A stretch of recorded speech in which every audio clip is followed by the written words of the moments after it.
Kehebohan di jagat maya akibat ulah hacker Bjorka membuat pemerintah tak tinggal diam.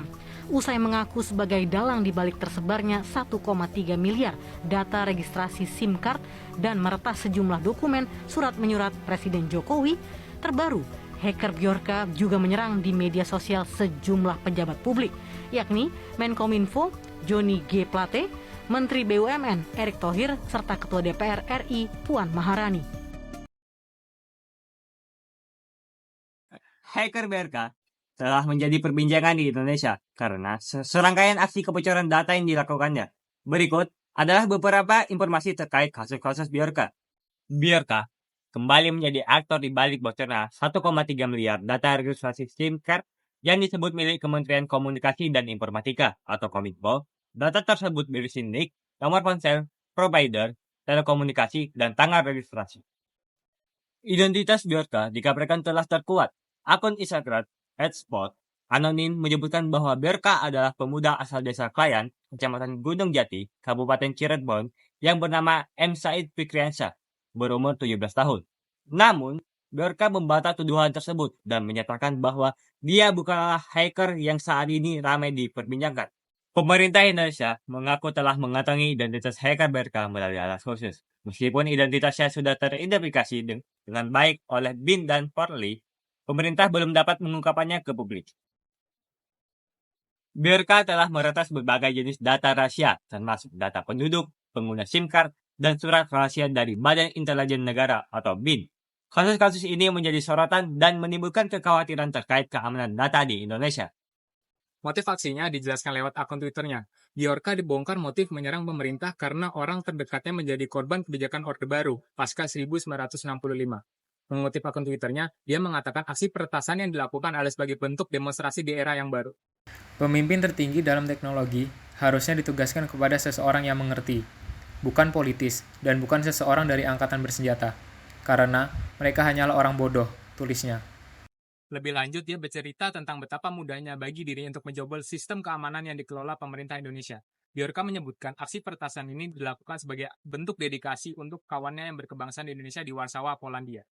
Saya punya teman orang Indonesia yang baik di Warsawa, dan dia bercerita banyak tentang betapa kacaunya Indonesia. Aku melakukan ini untuknya.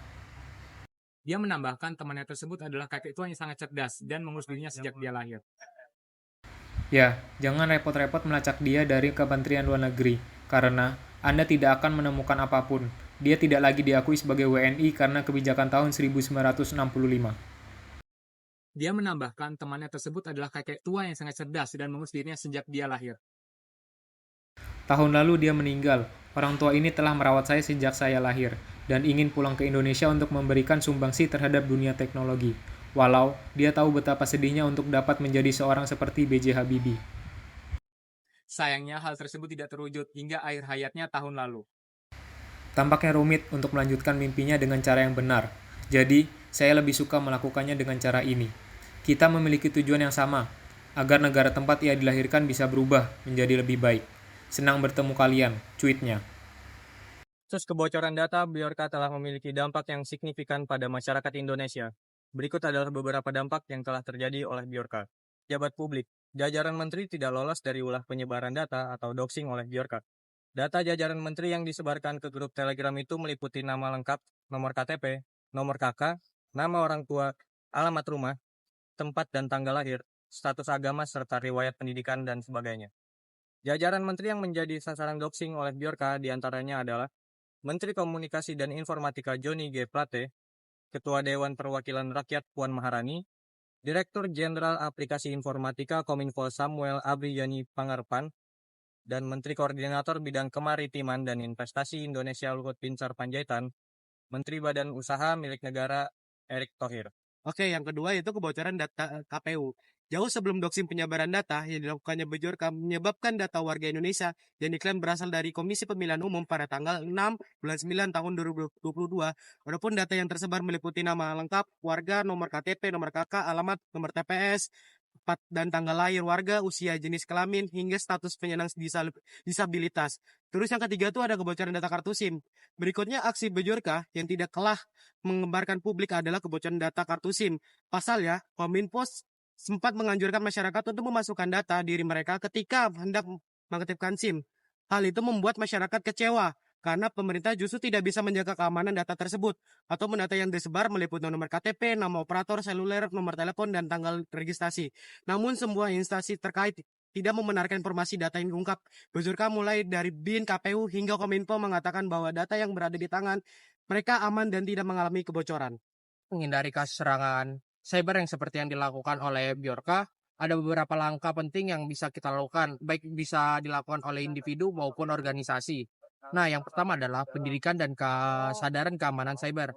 Pada ini memiliki tujuan untuk meningkatkan kesadaran tentang berapa pentingnya sih keamanan cyber dan juga bisa dilakukannya pendidikan dan pelatihan. Ini juga bisa seperti memahami jenis-jenis serangan seperti phishing dan lain-lainnya. Yang kedua, penggunaan software keamanan.